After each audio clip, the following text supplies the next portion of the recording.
तुम्ही इथं असणाऱ्या युवांना नोकरी देऊ शकला नाही, भाजपने तर एक सुद्धा नोकरी या भागात दिली नाही, आणि मग युनियनच्या अधिकाऱ्यांना नाही तर कर्मचाऱ्यांना तुम्ही जर धमकी देत असाल तर या मतदारसंघामध्ये आणि या स्वाभिमानी महाराष्ट्रामध्ये याच्या पुढे धमकी चालणार नाही.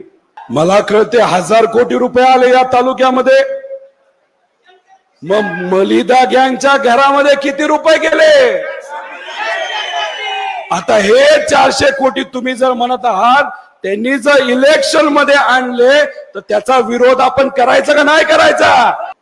बीजेपीचे नेते काय म्हणतात, आम्ही दुधाच्या बाबतीत शेतकऱ्याला मदत करू शकलो नाही, कांद्याच्या बाबतीत नाही, ऊसाच्या बाबतीत नाही, पण आम्हाला माहिती आहे की शेतकरी आम्हाला मतदान करणार.